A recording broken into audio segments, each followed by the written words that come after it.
Nous allons examiner ensemble aujourd'hui en fait une section assez centrale du livre d'Esther et un peu énigmatique qui figure au 4e chapitre. On va d'abord examiner en détail la version hébraïque du passage et puis dans un dernier temps, juste un peu à la fin, je vous montrerai la version du texte alpha auquel j'avais fait allusion la première fois pour vous montrer un peu comment la façon dont ces deux textes se présentent et les différences qu'on y trouve. Voilà. Alors, pour ce chapitre 4, je vais vous rappeler d'abord brièvement le contexte littéraire de ces deux chapitres. Donc, ce sont deux chapitres qui mettent en place, d'abord, vous vous souvenez, on a deux chapitres au début du livre où on met en place d'une certaine manière la situation globale. Esther est une reine juive intronisée après la destitution de Vashti. À la fin du chapitre 2, en 2:21 à 23, elle sauve le roi d'un complot avec le soutien de son père adoptif Mardochée, avec lequel, visiblement, elle garde des liens très forts. Jusque-là, Esther et Mardochée semblent bénéficier d'une situation privilégiée à la cour du roi perse. Le texte du chapitre 2 insiste notamment sur le fait que Mardochée, puis c'est toujours la même expression, est assis à la porte du roi. C'est-à-dire qu'il est fonctionnaire de la cour et il peut se promener de toute évidence comme il veut à l'intérieur du palais. Même si l'intégration d'Esther et de Mardochée au sein du système qui prévaut à la cour perse semble harmonieuse, déjà au chapitre 2, le texte massorétique laisse planer une zone d'ombre. La voilà.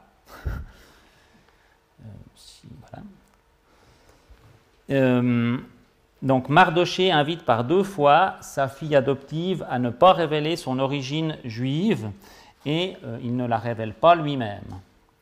Donc Esther n'avait révélé ni sa parenté, ni son peuple, comme Mardochée le lui avait commandé.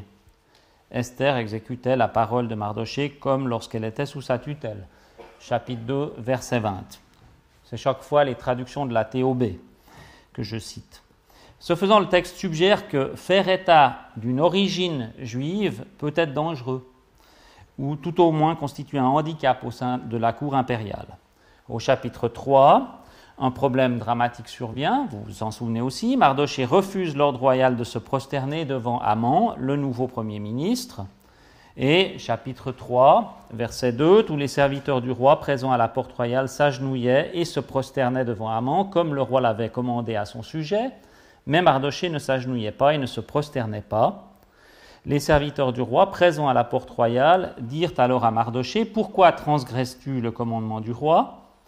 Il lui en parlait chaque jour, mais lui ne les écoutait pas. Alors ils informèrent Haman pour voir si les affirmations de Mardochée tiendraient.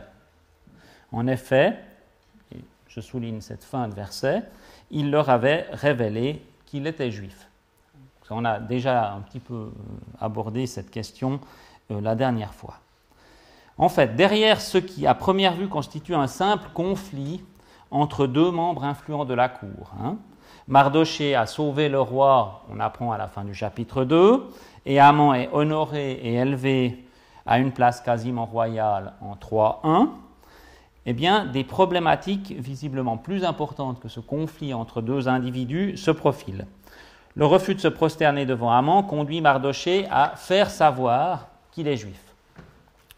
Le fait que, sous la pression des membres de la cour, Mardochée explique qu'il ne se conforme pas aux usages de l'Empire perse parce qu'il est juif, 3:4, soulève une question qui, au plan socio-historique, se posait de manière cruciale, notamment durant la période de la domination des empires hellénistiques. Et cette question, c'est toujours la même. À quelles conditions un juif peut-il s'intégrer au sein de l'administration de l'empire dominant ou participer aux institutions de l'empire? Et doit-il, pour faire ça, cacher son identité et puis renoncer à ses rites et à ses usages? De toute évidence, pour les auteurs de l'œuvre, le choix de s'intégrer sans faire connaître son origine constitue une voie problématique que les héros abandonnent assez vite. Mardochée quand il refuse de se prosterner, et plus tard Esther. En réaction au refus de se prosterner, Haman fait promulguer un décret visant à exterminer tous les Juifs de l'Empire. Il se rend auprès du roi et le convainc de faire proclamer un tel édit. L'édit est ensuite proclamé dans tout l'Empire par l'administration et la poste de l'Empire en question. Alors, par rapport au chapitre 2, à la fin du chapitre 3, la situation s'est totalement retournée pour Esther, Mardochée et les Juifs qui sont en extrême danger. Ça, c'est le schéma littéraire. Le chapitre 4, que nous allons lire, marque une phase importante de l'intrigue parce que c'est à ce moment-là, il y a un dialogue entre Esther et Mardochée et ce dialogue aboutit à la décision de l'héroïne de prendre le risque d'aller plaider auprès du roi la cause de son peuple. En outre, ce chapitre éclaire la façon dont les rédacteurs ont construit le personnage d'Esther et soulève des problématiques fondamentales qui permettent de mieux comprendre quelles sont les valeurs qui sont mises en évidence, mises en avant par ce texte romanesque. Cet épisode débouche ensuite sur l'intervention d'Esther qui se présente auprès du roi, l'invite successivement à 2 banquets avec Haman et finit par obtenir du roi la tête de ce personnage, au chapitre 7. Alors, examinons ce chapitre 4, ce passage clé. On va le lire ensemble dans la traduction traduction œcuménique de la Bible. Vous verrez, je proposerai de la corriger à quelques endroits, mais pour l'instant, on le lit tel qu'il est traduit. Voilà, apprenant tout ce qui s'est passé, Mardochée déchira ses habits, il se revêtit d'un sac et de cendres, il sortit au milieu de la ville, il poussa un grand cri amer. Puis il alla jusque devant la porte royale, car revêtu d'un sac, personne ne pouvait franchir la porte royale. Or, en chaque province où l'ordonnance du roi et son décret étaient parvenus, c'était un grand deuil pour les Juifs. Jeûne, larmes, lamentations, sacs et cendres étaient le lit de beaucoup. Les filles d'Esther et ses eunuques vinrent la mettre au courant. La reine eut une crise de désespoir, puis elle envoya des vêtements pour que Mardochée s'habille et enlève son sac. Mais il n'accepta pas. Alors Esther appela Hathach, l'un des eunuques du roi qu'il avait mis à sa disposition, et elle le manda vers Mardochée pour savoir ce qui se passait et pourquoi. Hathach sortit pour rencontrer Mardochée sur la place de la ville, qui était en face de la porte royale. Alors Mardochée lui révéla tout ce qui lui était arrivé et combien d'argent Haman avait proposé de compter pour le trésor du roi en échange de l'anéantissement des Juifs. Il lui remit aussi une copie du texte du décret promulgué à Suse pour l'extermination, afin qu'il le montre à Esther, la mette au courant et lui commande d'aller près du roi, de lui demander grâce et de le supplier en face pour son peuple. Hathach vint mettre Esther au courant des paroles de Mardochée. Le texte, en fait, malheureusement, tient sur 2 slides, donc je change. Je reviendrai en arrière tout à l'heure. Alors Esther manda Hathach vers Mardochée en lui disant « Tous les serviteurs du roi et le peuple des provinces royales savent bien que quiconque, homme ou femme, va près du roi dans la cour intérieure sans être appelé, il n'y a pour lui qu'une loi, la mise à mort.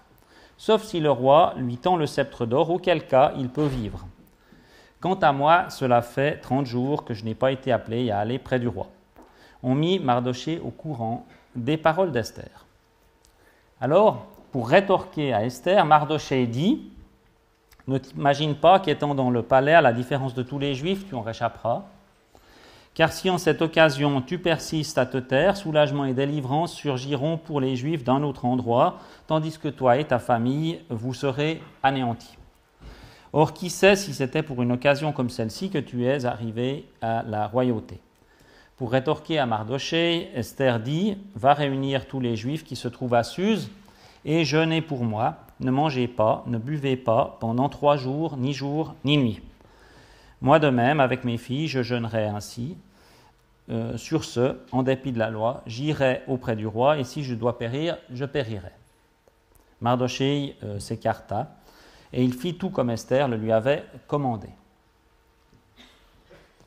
Alors je reviens en arrière. Oups, excusez-moi. Voilà. Pour que vous ayez le texte que je commente sous les yeux. La première partie du passage, donc les versets 1 à 3, décrit la réaction à l'extérieur du palais des Juifs qui apprennent la publication de l'édit.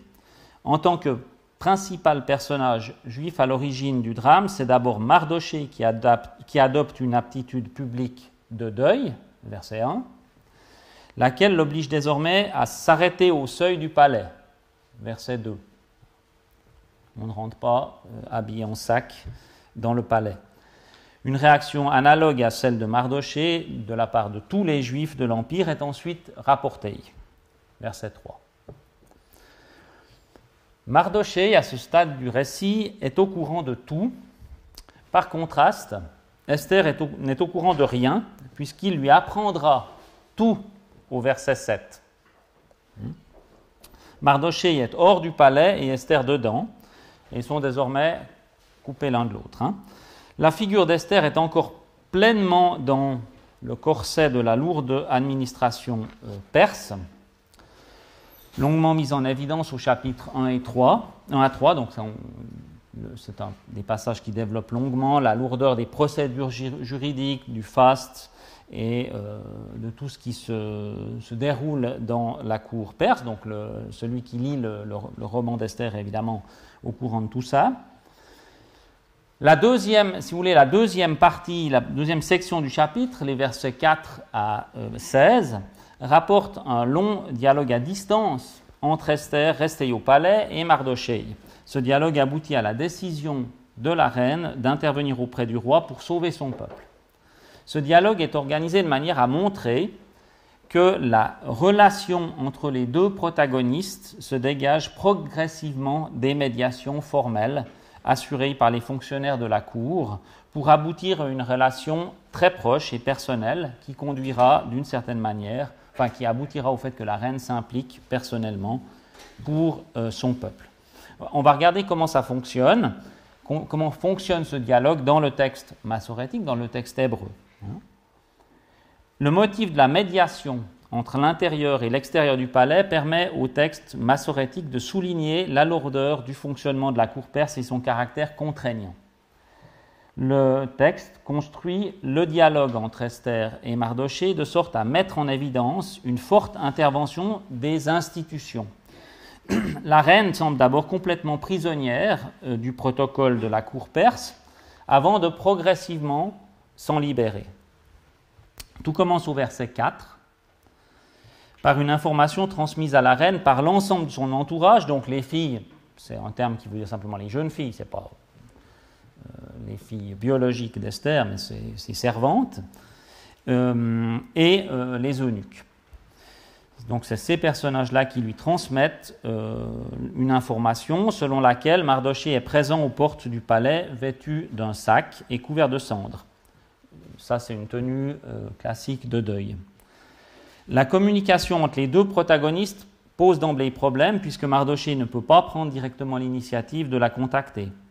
C'est en fait les membres de la cour, donc les jeunes filles et les eunuques, qui informent Esther de ce qui est en train de se dérouler.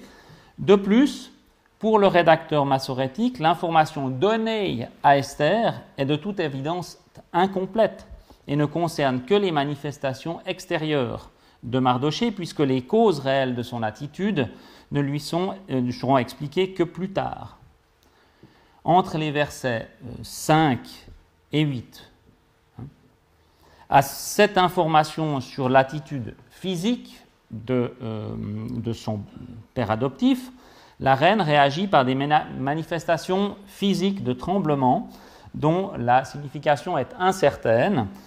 La Tob traduit « crise de désespoir », mais en fait il s'agit d'une racine hébraïque qui ne permet pas de savoir si elles sont provoquées par la douleur ou la tristesse ou par la crainte.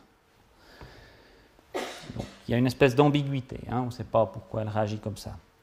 S'ensuit tout un cérémonial où la reine commence par envoyer des vêtements à Mardochée. Le texte massorétique est un peu ambigu sur les implications de la démarche d'Esther.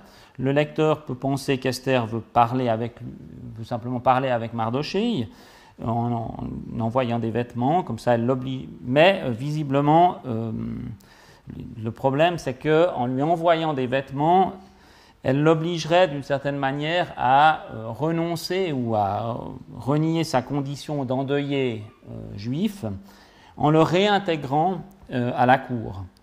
Et puis ça, c'est pas innocent, c'est pas juste une surinterprétation, parce que dans le livre d'Esther, les attributs vestimentaires marquent la position sociale des protagonistes, tout le temps. La royauté de Vashti et d'Esther est signalée par le port d'un diadème, et le véritable rétablissement de Mardochée se fait par son habillage au chapitre 6.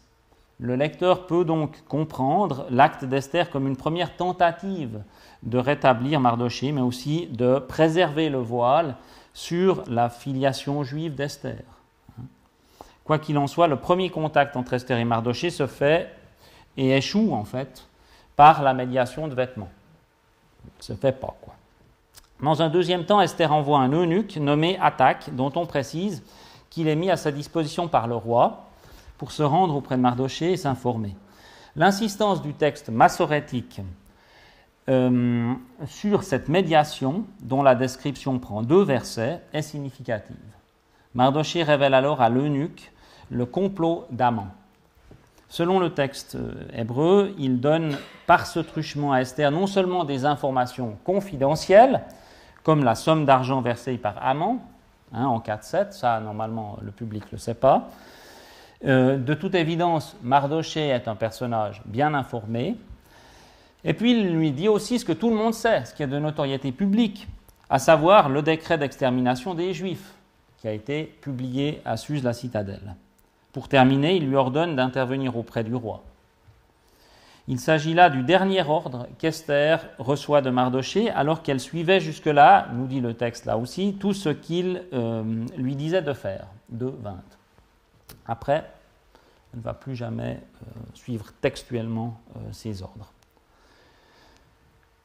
La suite du texte, dans la suite du texte, donc, la réponse de la reine passe à nouveau par le truchement de l'eunuque au verset 10. Dans sa réponse, la reine objecte à Mardochée qu'elle devrait prendre un risque mortel pour obéir aux instructions de Mardochée, l'invitant à aller plaider la cause de son peuple. Cette notice, en fait, joue un rôle clé dans la présentation du personnage d'Esther, puisqu'elle introduit 2 enjeux dramatiques auxquels ce personnage va être confronté. Et à savoir, va devoir risquer sa vie pour sauver son peuple. Alors le risque en question s'explique par un interdit perse, d'abord, de se présenter auprès du roi sans avoir été préalablement convoqué. Le livre d'Esther insiste à nouveau sur le caractère ubuesque de la situation. Un édit universellement connu est censé prévoir la mort immédiate de tout contrevenant, y compris la reine elle-même. Dans le livre d'Esther, le motif de cet édit est intéressant dans la mesure où il montre que, comme l'avaient fait avant elle Vashti et Mardochée, la reine va devoir violer une règle de la cour avec les conséquences supposément dramatiques auxquelles elle s'expose. L'édit en question prévoit cependant, et heureusement, une exception, sauf si le roi lui tend le sceptre d'or. Mais le texte nuance immédiatement cette exception à la règle par la dernière remarque d'Esther qui précise qu'elle n'a pas été convoquée pour aller vers le roi depuis 30 jours. Alors, cette dernière remarque, évidemment, pose un regard assez sombre sur la situation d'Esther et sur les règles de la cour. C'est ainsi que toute reine qu'elle soit, elle est soumise au même principe que ceux régissant la condition des concubines du roi. Selon le chapitre 2, verset 14, on apprend que toutes les concubines, si on les oublie, elles restent tranquillement au harem, mais elles ne reviennent jamais vers le roi. Et puis, les 30 jours indiquent qu'une forte distance semble s'être établie au sein du couple royal. rendant en fait assez aléatoire à la fois une convocation spontanée et rapide de la reine, et puis même le fait que le sceptre d'or lui soit tendu. Ça, évidemment, quand on arrive là, on ne sait toujours pas. Hein. La rédaction du texte proto-massorétique, donc texte hébreu, ajoute à l'argumentation de la reine indiquant l'interdit de se présenter sans convocation une précision qui a l'air d'un détail, mais qui n'en est pas un. Par la cour intérieure. Hein, donc il s'agit, on n'a pas le droit d'entrer par la cour intérieure. Ça, c'est présent que dans le texte hébreu, c'est absent du texte alpha. Et cette indication n'est pas sans enjeu, parce que ça semble tourner en dérision la règle en question. Pourquoi ? Parce que sur la base de cette précision, on comprend que seuls ceux qui se trouvent à l'intérieur du palais sont soumis à cet édit. Dès lors, selon le texte massorétique toujours, si l'accès au roi est problématique pour Esther dans la mesure où elle vit dans la maison du roi, à l'intérieur du palais, et accède donc par la cour intérieure, ce n'est pas le cas pour tous ceux qui, comme amants, résident à l'extérieur du palais. Il est alors logique qu'en 6.4, Amant ne semble rien risquer à se présenter au roi par la cour extérieure. Typiquement massorétique comme remarque, si vous voulez. Et ça, c'est explicitement mentionné dans le texte. Cette précision, si vous voulez, c'est ces deux mots ajoutés dans le texte hébreu, souligne d'une part la condition de reclus d'Esther au palais, comme n'importe quelle concubine, donc elle doit attendre d'être convoquée auprès du roi, mais elle rappelle d'autre part l'étrangeté des règles protocolaires perses qui prévoient qu'au contraire des autres habitants de l'Empire, ceux du palais n'ont pas libre accès au roi. Finalement, associée à l'indication massorétique selon laquelle tous les peuples des provinces connaissent cette règle, la précision sur la cour intérieure montre à quel point l'Empire est présenté comme pointilleux, puisque tous sont informés d'une règle qui en fait ne concerne que ceux qui sont dans le palais. D'accord ? Dans le texte massorétique, le lecteur pourrait penser que la reine, en fait, elle pourrait attendre d'être convoquée. Son intervention n'étant pas urgente dans la mesure où le massacre des Juifs est planifié pour 11 mois plus tard. Or, dans le texte massorétique, personne n'envisage cette solution. On peut penser que les rédacteurs n'ont pas jugé nécessaire de remettre en question une telle option dans la mesure où, comme nous le verrons, pour Esther, le risque vital n'est pas uniquement lié à sa venue intempestive auprès du roi, mais réside surtout dans le fait d'avouer ou de dire qu'elle fait partie de ce peuple et de demander son salut. Dans la perspective du texte massorétique, l'objection d'Esther soulève en fait un faux problème, un peu comme ce qu'on a dans le récit de vocation de Moïse, par exemple, où à plusieurs reprises il dit « oui, je ne peux pas parce que je suis trop jeune », enfin, parce qu'il explique toutes sortes de raisons, hein. Thomas vous explique ça beaucoup mieux que moi, naturellement, mais enfin, c'est visiblement un motif assez classique. Ce qu'il faut ensuite remarquer, c'est que si au verset 10, Esther ordonne à l'eunuque Attaque d'aller vers Mardochée pour transmettre sa réponse, lorsque la transmission de celle-ci est mentionnée au verset 12, l'eunuque, pourtant si important précédemment, donc on l'avait mentionné toute une série de fois au verset 5, 6 et 9, tout d'un coup il disparaît au profit d'une formule impersonnelle, on mit Mardochée au courant. La suite du dialogue entre Esther et Mardochée va être rédigée comme si les deux protagonistes se trouvaient face à face. Des formules d'introduction, formules ayant pour rétorquer à X, Y dit, etc. Et puis des adresses en tu vont prendre la place des formulations indirectes qui caractérisaient le dialogue jusqu'au verset 10. Je pense que ce changement radical de formulation n'est pas non plus le fruit du hasard. Les rédacteurs du texte auraient très bien pu continuer à utiliser des formulations indirectes après le verset 11. Comme en plus c'est de leur plume, ils pouvaient quand même le faire. Pour résumer, les étapes du dialogue massorétique entre Esther et Mardochée sont articulées de la manière suivante. Alors, ça commence par des informations purement formelles sur Mardochée par les eunuques et les jeunes filles d'Esther, et elle réagit sur la forme. Ça, c'est le verset 4. Elle lui envoie des habits. Ensuite, Deuxième temps, Esther envoie un ambassadeur officiel, un eunuque, pour en savoir plus. C'est à lui que Mardochée donne des informations détaillées sur la situation. Un document officiel, le décret, et des instructions lui sont transmises.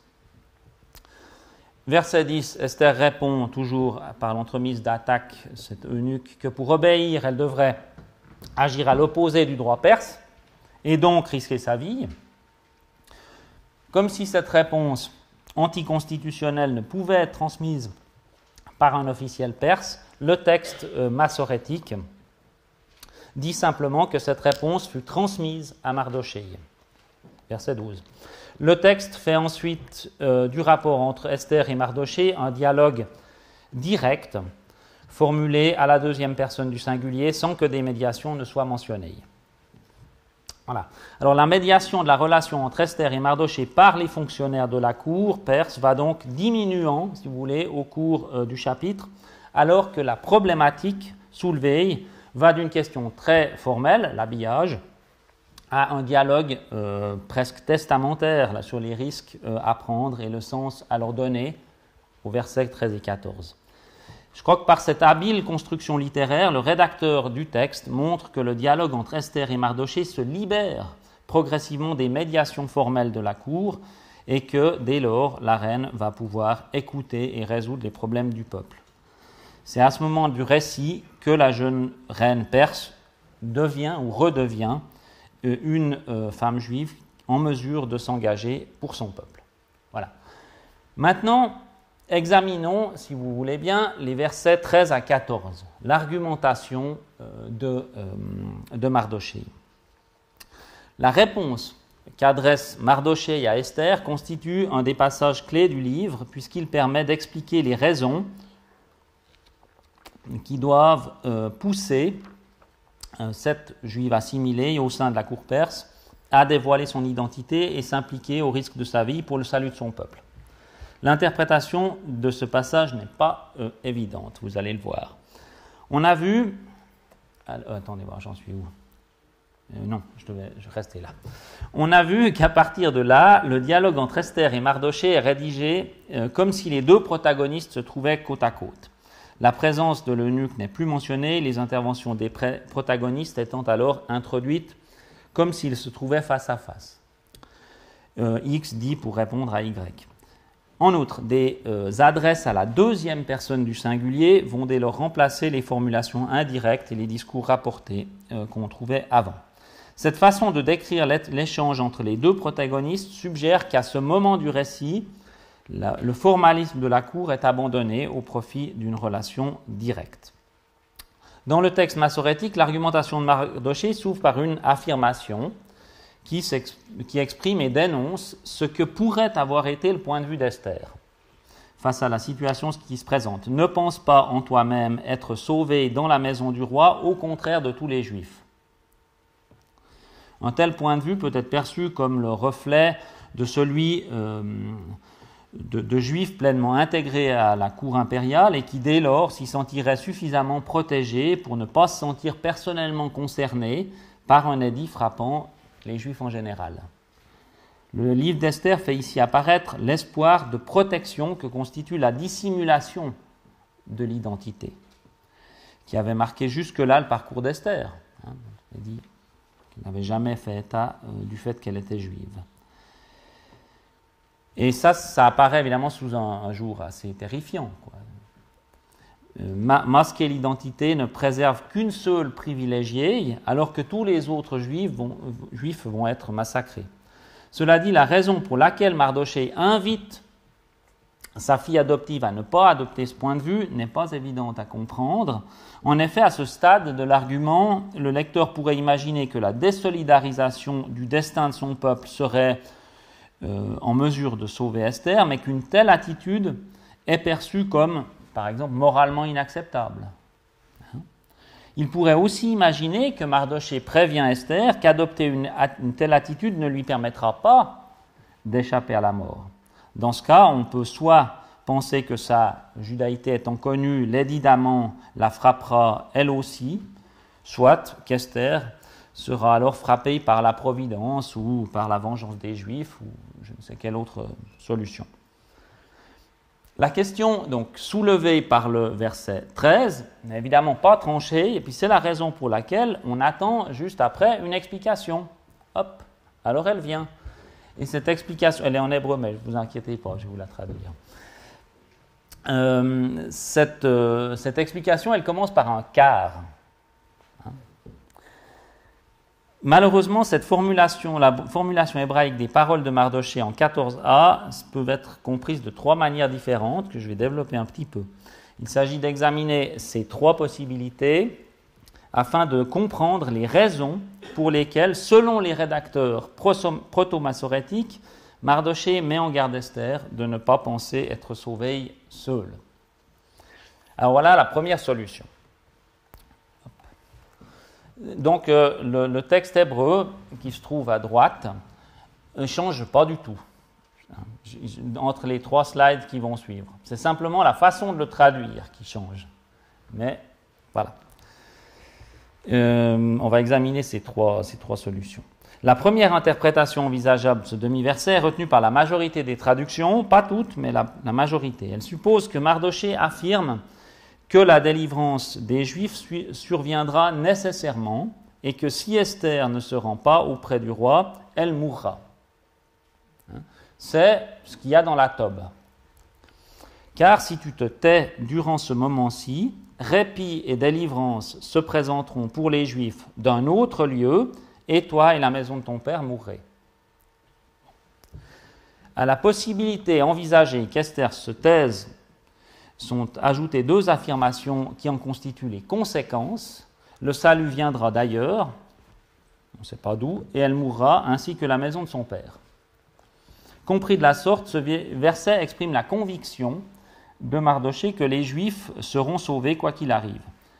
Comme ailleurs dans le texte massorétique, le passage reste allusif sur la question de l'action divine, un point qui distingue le texte hébreu d'Esther du proto-Esther, mais suggère néanmoins que Dieu agit dans l'histoire.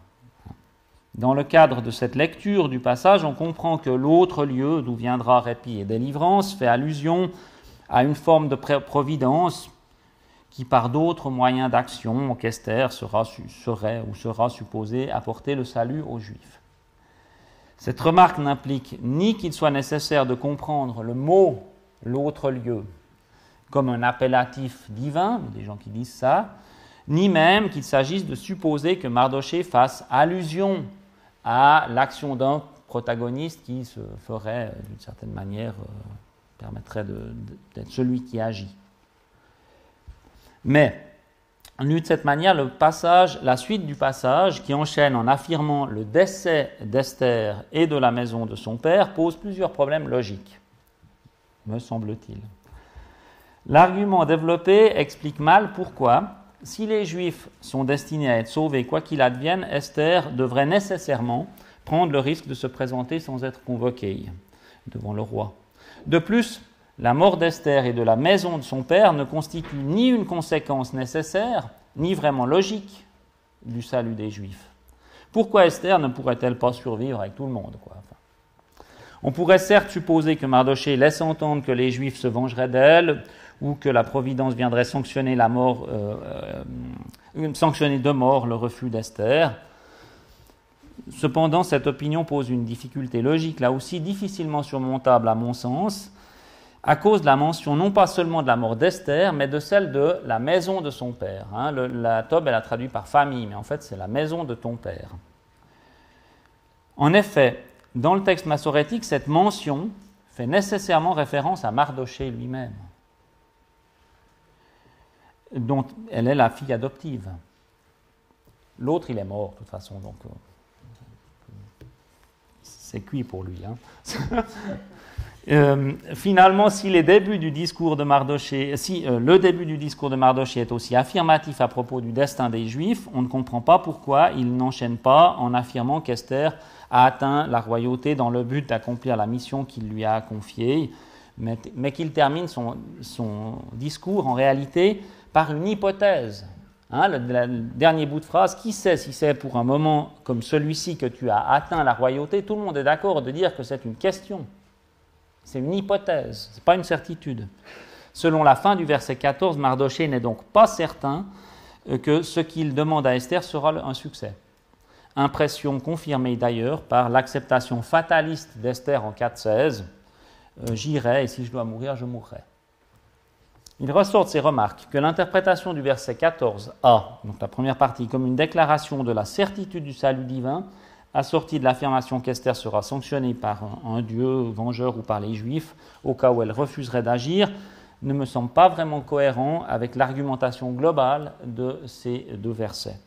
En outre, la présence d'une telle affirmation sur les lèvres de Mardochée ne s'accorde pas avec la logique d'ensemble d'une œuvre qui ne présente pas l'intervention divine dans l'histoire comme quelque chose qui, pour les protagonistes, est aisément prévisible, mais plutôt comme quelque chose qu'il s'agit de reconnaître derrière les événements relatés. Visiblement, on n'est pas tellement sûr. Même si cette façon de lire le passage a longtemps été majoritaire, elle doit, à mon sens, être remise en question. Alors, il y a deux autres solutions de lecture.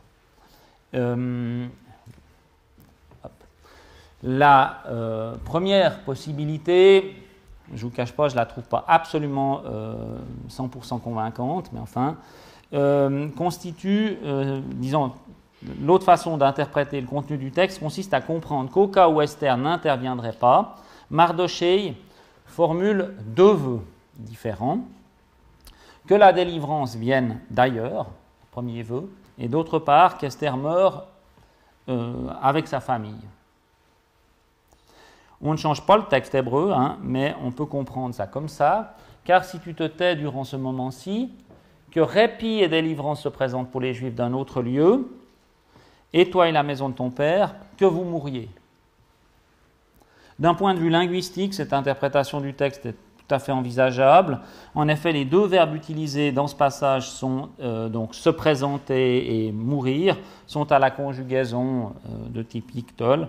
Or, c'est une conjugaison qui peut exprimer, à part l'indicatif, le justif. Donc, une forme de souhait, une forme de vœu. Puis ça ne change pas nécessairement la forme hébraïque. Lu de cette manière, le premier vœu formulé par Mardochée doit être compris comme un appel au secours, presque un cri de désespoir. Si Esther n'intervient pas, le dernier espoir repose sur un improbable soutien providentiel venu d'on ne sait pas où. Et ce premier vœu est complété ou serait complété par une deuxième sentence volitive qui tient de la malédiction puisqu'elle exprime le souhait que la reine participe au destin probablement tragique de sa famille et qu'elle soit donc détruite au même titre qu'elle. Vous comprenez la nuance. Selon cette interprétation, c'est évidemment bien à la maison de Mardochée que le texte fait référence en parlant de la maison de ton père. Cependant, le vœu ne porte pas sur la mort de cette maison, mais sur le fait qu'Esther meure avec elle. Après avoir proféré une sorte de cri de désespoir, Mardochée maudirait sa fille adoptive. Alors, cette lecture s'inscrit logiquement dans l'argumentation d'ensemble du livre d'Esther, dont un des enjeux majeurs est justement de montrer que les Juifs, qu'ils soient ou non intégrés au sein des instances du pouvoir, doivent être solidaires de leur groupe. La reine est mise devant un vrai choix. Va-t-elle être solidaire des siens ou va-t-elle continuer à se cacher derrière son apparence de reine perse? Dans le premier cas, elle prendrait un risque énorme, mais qui sait si c'est pour ça qu'elle est là. Dans le second cas, elle préférerait la quiétude de celle qui refuse de voir la mort de son ancienne famille. Elle se trouverait alors dans le même camp, d'une certaine manière, que Haman, d'où la malédiction de Mardochée, ou le vœu qu'elle meure. Voilà. Et puis l'hébreu étant une langue assez compliquée, on va envisager une troisième solution, une troisième possibilité d'interpréter le même passage, qu'on trouve également dans la littérature. C'est un peu la lecture en vogue aujourd'hui. c'est celle, à mon avis, c'est la plus vraisemblable. Il s'agit de comprendre qu'après que le silence d'Esther ait été envisagé, Mardochée pose une question rhétorique. Le salut viendra-t-il d'ailleurs? Puis débouche sur une affirmation, la mort probable d'Esther. Donc la traduction, car si tu te tais durant ce moment-ci, répit et délivrance se présenteront-ils pour les Juifs d'un autre lieu? Toi et la maison de ton père mourrez. Cette interprétation du texte massorétique est également tout à fait possible d'un point de vue linguistique. En effet, les phrases interrogatives apparaissent en hébreu, spécialement en hébreu tardif, mais le texte, enfin en hébreu biblique tardif, donc, sans particules interrogatives. Alors ça, j'ai toute une série d'exemples pour démontrer ça. L'interrogation s'y exprime par l'intonation de la voix au moment de la lecture. C'est comme en français. Si je dis vous irez au Collège de France, écoutez Maki, vous comprenez que c'est un ordre ou une affirmation. Et si je vous dis vous irez au Collège de France, écoutez Maki, bien vous comprenez que c'est une question. Il y a le même phénomène. Cette question rhétorique implique évidemment que Mardochée suggère qu'il est très peu probable que quelqu'un intervienne à la place d'Esther. Il ajoute en outre à cette question l'affirmation que dans ce cas, Esther, comme toute la maison de son père, ne saurait en réchapper. Cette affirmation enchaîne logiquement avec le début du verset, puisque comme Esther est le seul espoir de son peuple, en tout cas le principal, sans son intervention, les Juifs subiront probablement le décret d'Aman. Mardochée et sa maison vont donc mourir, et Esther elle-même, en tant que juive, ne pourra en réchapper. Ça, c'est l'aspect novateur de l'affirmation, si j'ose dire. Mardochée explique donc que l'espoir de salut personnel qu'Esther pourrait entretenir, au verset 13, est en fait absurde, puisque sans son intervention, aucun autre sauveur ne surviendra, probablement, et qu'elle sera aspirée par le destin tragique de son peuple. L'argument est en parfaite cohérence, cette fois, avec le déroulement général du livre d'Esther, et le quart explicatif qui introduit le verset 14 est parfaitement bien utilisé. Pour Esther, l'inaction n'est pas une option, car étant juive elle-même, elle n'échapperait pas à la mort. Rappelons ici qu'une fois que Mardochée a fait connaître son identité, il a du même coup indirectement dévoilé aux membres de la cour celle d'Esther. Alors, regardons la logique du récit. Dans la logique du récit, le roi, au chapitre 2, 21 à 23, donc à la fin du chapitre 2, et le personnel d'Esther, ceux qui connaissent Esther, savent qu'elle est proche de Mardochée. Cette lecture du passage a quelque chose... donc, c'est quand même de notoriété publique le lien entre Mardochée et Esther. Au chapitre 2, il n'y a aucun problème à ce qu'elle cache son identité, tant que Mardochée fait de même. C'est au moment où il la dévoile que, d'une certaine manière, celle d'Esther est apparemment connue. C'est une lecture du passage qui a quelque chose de dramatique, évidemment, puisque même en tant que reine pleinement intégrée au sein de la cour perse, Esther ne saurait échapper seule à son sort funeste. Selon cette compréhension du verset, elle est donc contrainte à agir, ce d'autant plus qu'elle est la seule à pouvoir le faire. Alors la fin du verset 14, qui sait si c'est pour un temps comme celui-ci que tu as atteint la royauté, formule une hypothèse visant à achever de convaincre Esther d'intervenir en suggérant que la place qu'elle occupe au sein de la cour pourrait servir à sauver les Juifs. L'interrogation « qui sait ?» introduit une hypothèse et un espoir dont l'issue n'est cependant pas certaine.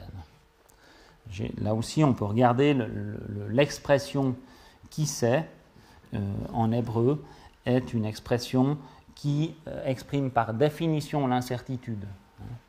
Jamais sûr. Il y a un exemple en 2 Samuel 12, lorsque David indique qu'il avait jeûné dans l'espoir, qui sait, parce qu'il dit qui sait si son fils sera sauvé. Là, en l'occurrence, ce n'est pas le cas.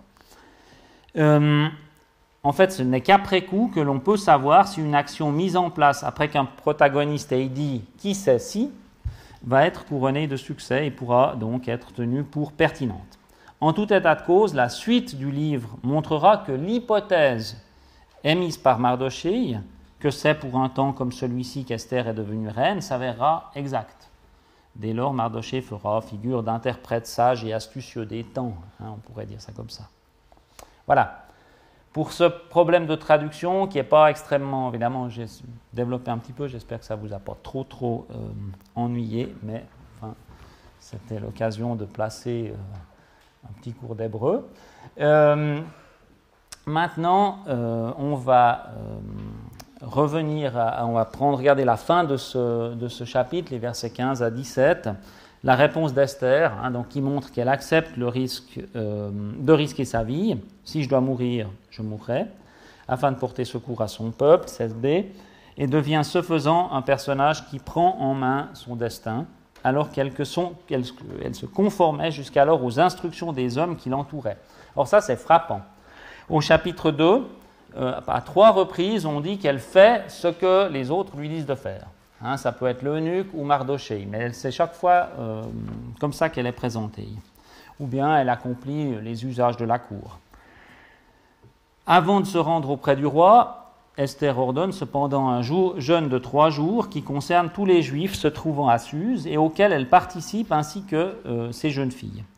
Le personnage d'Esther organise une première cérémonie destinée aux membres de son peuple, dont désormais elle se solidarise.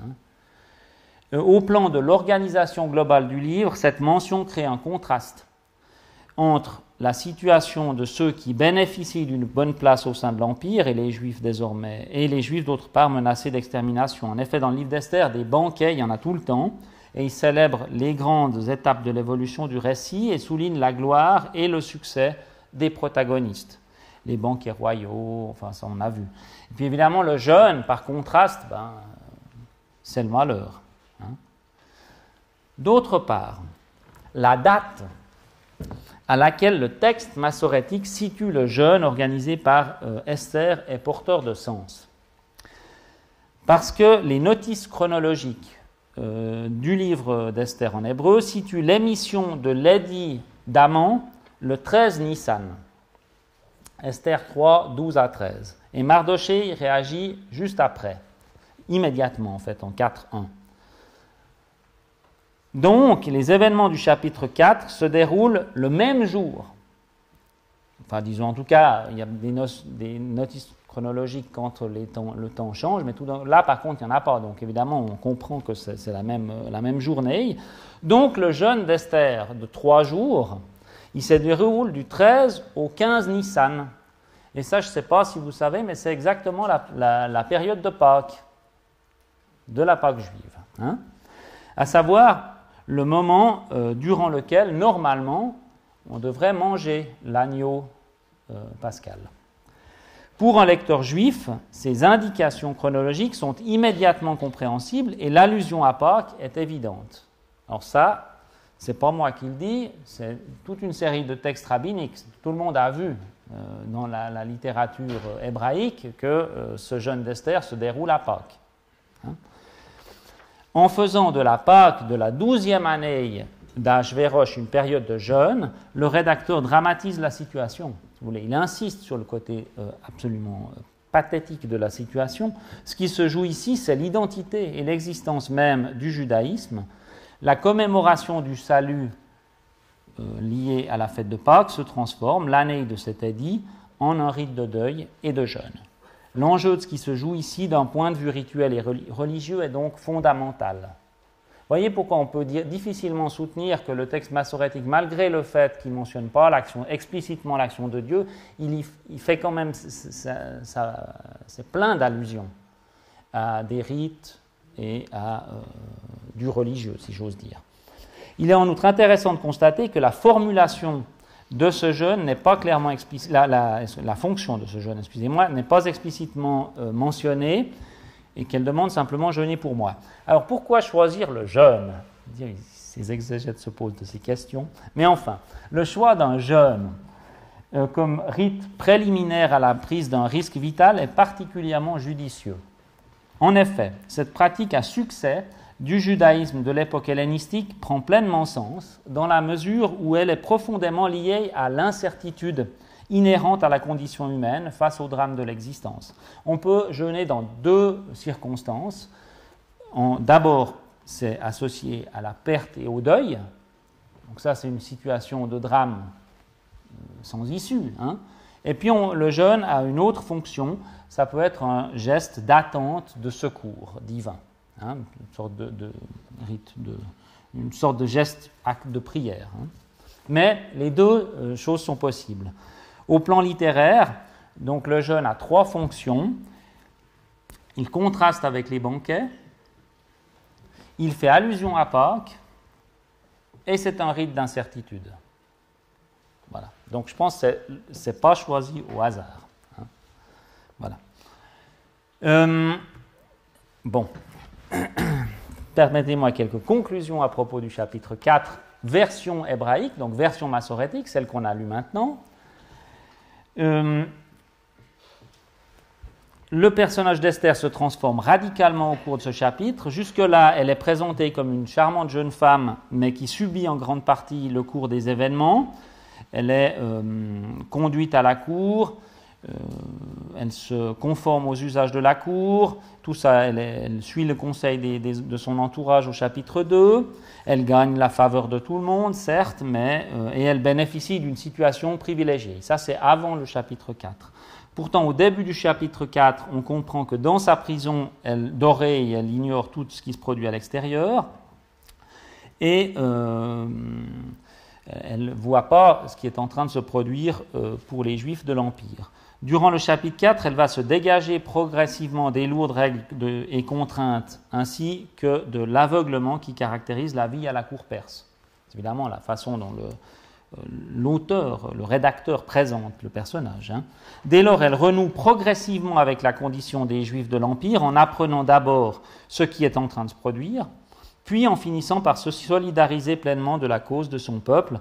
Dans le récit, ce n'est qu'alors qu'elle va prendre en main son destin et celui de son peuple. Elle institue d'abord un jeûne communautaire auquel elle participe, puis au cours des chapitres 5 et 7, elle met en place une procédure assez astucieuse qui permet d'obtenir la condamnation à mort, c'est les deux banquets d'Esther. Personne n'est là pour la conseiller sur les modalités à appliquer.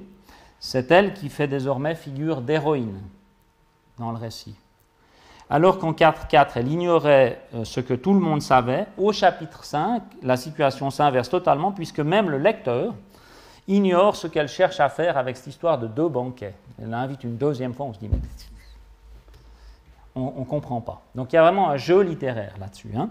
De toute évidence, dans ce récit, comme dans la société dans laquelle il a été produit, vous voyez, il y a un rôle important qui est ici attribué à la femme, qui n'est pas simplement une épouse dépendante, pour dire ça un peu brièvement. Et ce n'est pas un hasard, à mon avis, si au IIe siècle avant notre ère, il y a plusieurs textes du judaïsme qui mettent en scène des héroïnes, et non des héros, Judith, etc. Donc, et le cas d'Esther est aussi un cas intéressant de ce point de vue-là.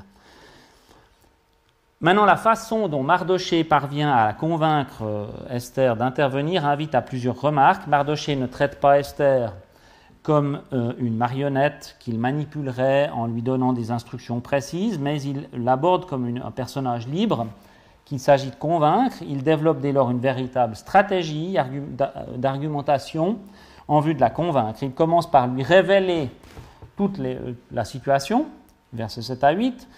Il répond à ses objections, au verset 11, en mettant en lumière les enjeux du choix qu'elle a à faire. Ça, c'est les versets 13 à 14, sur lesquels je suis longuement arrêté. Il indique notamment qu'il y a, au-dessus des lois et des usages qui prévalent dans l'Empire, il sous-entend en tout cas qu'il y a des valeurs supérieures, en particulier la solidarité avec sa famille et son peuple, qui peuvent justifier de violer les règles sociales et de s'opposer aux puissants. Alors, sur un plan socio-historique, ça c'est le récit si vous voulez, Maintenant, sur un plan socio-historique, la situation décrite où Esther est tiraillée entre sa confortable situation de juive assimilée et cachée dans la cour du roi perse et l'appel à révéler son identité et à risquer sa vie, fait penser à la situation des Juifs impliqués dans des instances impériales et qui, alors moi je situe ça à l'époque maccabéenne, mais selon la datation, on va évidemment pouvoir imaginer d'autres contextes. À l'époque maccabéenne, ils doivent choisir leur camp au moment où un conflit extrêmement dur se produit entre le judaïsme entre guillemets, traditionnel et le monde hellénistique. C'est-à-dire qu'il y a un certain moment où c'est plus possible de surfer, de jouer sur les deux tableaux. Et visiblement, le récit d'Esther met en scène une situation analogue. Donc on peut penser que les rédacteurs d'Esther, au fond, ils adressent d'une certaine manière un message probablement à des gens qui sont dans une situation de ce type-là. Moi, je pense que le texte massorétique d'Esther s'adresse à des juifs assimilés, si vous voulez. Bon. Dernier point, mais c'est avant que je dépasserai, je vous avertis tout de suite. Donc, on m'a dit que je pouvais, donc je vais pas trop, vous inquiétez pas. Quant au thème de l'action, il y a encore un dernier point, c'est la question de l'action divine. Le texte massorétique reste assez allusif. Au cours de ce passage, les protagonistes ne sont pas mis en scène comme des individus certains que Dieu les sauvera de la situation auquel ils font face. Au contraire, ils sont confrontés à l'incertitude de la condition humaine, en ne sachant pas si la délivrance adviendra. Mais s'il est vrai que le jeûne des Juifs et les lamentations qui l'accompagnent peuvent viser à implorer la protection divine, le sens de ces rituels reste incertain, puisqu'ils peuvent aussi servir à affronter un drame ou un deuil inéluctable et sans issue. En outre, l'argumentation de Mardochée n'affirme pas que Dieu protégera son peuple, mais quoi qu'il advienne, mais témoigne au plus de l'espoir que l'avènement d'Esther à la royauté puisse contribuer à l'émergence d'un salut qui, d'une part, n'est jamais certain et, d'autre part, ne dispense ni de l'action ni du risque. Voilà. Alors, on en a terminé provisoirement avec ce texte massorétique, qu'on reprendra la prochaine fois avec un autre chapitre, mais je vous propose de jeter un coup d'œil à la question du proto-Esther. On a vu lors de la première leçon que le texte biblique d'Esther présente la particularité de nous être parvenu sur 3 recensions. Et puis, grosso modo, on aurait, selon la reconstitution que j'ai tenté de défendre, un proto-Esther, un texte pré-massorétique qui aurait été retravaillé pour devenir le texte qu'on vient de lire. Donc il y a un rédacteur qui retravaille un texte de base pour en faire ce qu'on a lu aujourd'hui. D'accord ? Ce texte aurait été traduit en grec, ça devient le texte de la Septante, on y aurait ajouté des additions, mais parallèlement, le proto-Esther hébreu aurait été lui-même traduit en grec. On lui aurait ajouté les additions, et ce texte-là, on l'a. Donc on en dispose. Donc, si vous voulez, il est possible à partir de là de reconstituer ça. C'est-à-dire la version grecque sur laquelle on s'est basé pour traduire le texte alpha dans les parties où il y a des parallèles avec le texte massorétique. Donc vous comprenez bien, le texte massorétique aurait été d'une certaine manière une réécriture ou une re-rédaction d'un texte plus ancien auquel on a indirectement accès par cette traduction en grec. Voilà. Il y aurait donc eu un rédacteur qui aurait retravaillé à partir d'une base plus ancienne et plus courte. Alors voici pour le chapitre 4, en exclusivité, aujourd'hui, le texte alpha. Alors il tient sur un seul slide, donc il est plus court que le texte massorétique. On va juste le lire, et puis ensuite je ferai 3 mots de commentaire, ne vous inquiétez pas, ça c'est bientôt fini. Mardochée apprit tout ce qui s'était produit. la ville de Suse était bouleversée par ce qui s'était produit et tous les Juifs menaient un deuil grand et cruel dans toute la ville. Mardochée étant allé dans sa maison, enleva ses vêtements et revêtit un sac, puis, recouvert de cendres, il sortit jusqu'à la cour extérieure et il s'y tint, car on ne pouvait pas entrer dans le palais royal en sac. Il appela un eunuque et l'envoya vers Esther, et la reine dit « Enlevez-lui son sac et faites-le entrer. » Cependant, il ne le voulut pas et dit « Ainsi allez-vous lui parler, ne répugne pas à entrer chez le roi et à le charmer pour moi et le peuple. » Il l'informa aussi de la douleur d'Israël. Elle lui envoya dire en ces termes « Toi, tu sais comme tout le monde que quiconque entre chez le roi sans convocation et à qui il ne tend pas son sceptre d'or est passible de mort. » Notez, je vous avais dit que ce n'était pas par la cour intérieure, hein. Pas dit n'importe quoi. Or, moi, je n'ai pas été appelé auprès de lui depuis 30 jours. Alors comment entrerai-je maintenant sans convocation ? Et Mardochée lui envoya dire « Si tu négliges ton peuple en ne lui venant pas en aide, alors c'est Dieu qui sera pour eux aide et salut. Mais toi et la maison de ton père serez détruits. Qui sait si tu as régné pour ce moment ?» La reine lui fit dire « Proclamez un culte et priez avec ferveur, et moi et mes jeunes filles ferons de même. Puis j'irai vers le roi sans convocation, même si je dois mourir. » Et Mardochée fit ainsi. Bon, je ne vais pas aller en détail, mais on peut remarquer quand même 2-3 petites choses rapidement. On peut remarquer qu'il y a toute une série de thèmes très importants dans la logique du texte massorétique, dans la logique du texte hébreu, qui sont absents. Ce qui signifie qu'ils ont été rajoutés par les rédacteurs massorétiques, évidemment. Attaque l'eunuque est absent. Il y a moins d'aller-retour entre la reine et Mardochée. C'est Mardochée qui prend l'initiative de contacter Esther. Elle lui envoie des habits, il refuse et lui donne directement des instructions. Si vous voulez, tout l'épisode avec les informations données par Mardochée à la reine au travers d'attaques, tout ça, ça manque. Dans le proto-Esther, la reine n'est pas en fait coincée, ignorante et peureuse à la cour. Elle n'a même pas caché le fait qu'elle est juive. Alors ça, on peut regarder au chapitre 2 du texte alpha, il n'y a pas cette idée qu'on cache le fait d'être juif. Cela permet de voir que cette idée de judaïsme caché à la cour et qu'il faut dévoiler est en fait un thème que les rédacteurs du texte massorétique ont introduit, mais sur lequel le texte antérieur n'insistait pas. D'autre part, les lourdeurs de la cour perse, sur lequel le texte hébreu insistait, est moins développé. Il manque, on l'a vu, attaque, les eunuques et les jeunes filles qui font l'intermédiaire, qui disent à Esther que Mardochée est devant la porte. Et puis dans la phrase « Toi tu sais, comme tout le monde, que quiconque entre chez le roi sans convocation et à qui il ne tend pas son sceptre d'or est passible de mort », on ne mentionne pas l'histoire de l'entrée par la cour intérieure, qui était assez fortement ironique, encore plus ironique que là. Au lieu de parler de jeûne, le texte alpha parle de culte et de prière. Le motif du jeûne, dont on a vu l'importance dans le texte massorétique, semble visiblement avoir constitué une adjonction des rédacteurs. Quant à la mention explicite de Dieu, elle était présente dans le texte alpha, elle a été supprimée, ou en tout cas masquée. Le côté explicite a été masqué, comme partout ailleurs d'ailleurs par les rédacteurs massorétiques.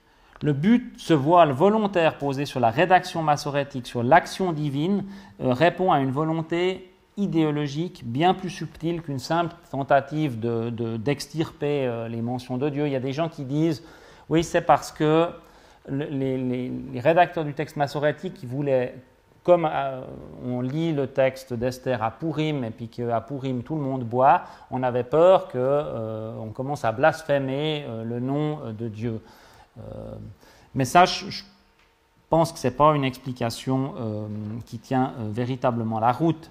En fait, l'action divine est suggérée par l'ensemble du récit hébraïque.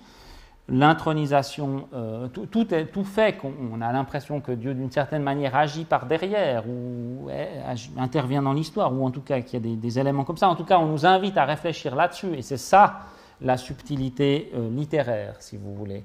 Et cette subtilité littéraire elle se retrouve dans d'autres textes bibliques, et notamment le cycle de Joseph.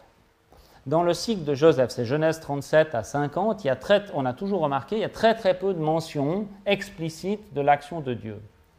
Mais à la fin du cycle, au chapitre 45, bon, tout est bien qui finit bien, Joseph affirme à ses frères, mais que c'est Dieu qui a voulu qu'il soit amené en Égypte et puis qu'il y devienne grand vizir, si vous voulez.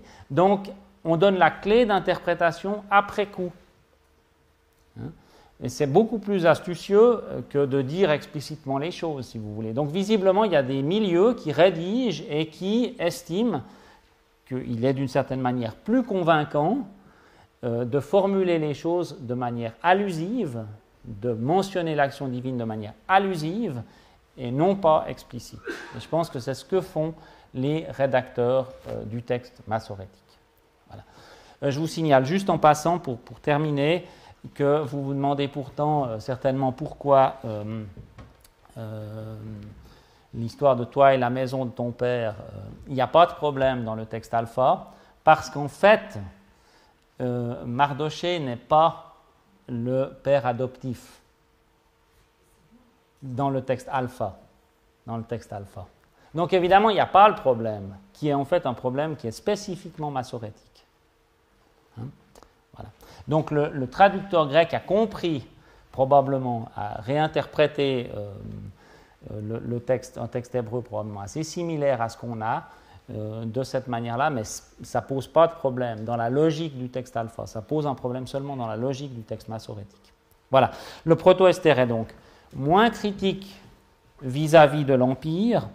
La question de l'intégration des Juifs au sein d'un empire étranger est moins problématique. Il y a simplement dans le texte alpha des personnages néfastes, comme ce personnage de Haman, mais ce n'est pas le système qui est problématique. Alors que dans le texte massorétique, c'est vraiment le système qui est problématique, le système de l'Empire. Le proto-Esther dramatise moins les épisodes.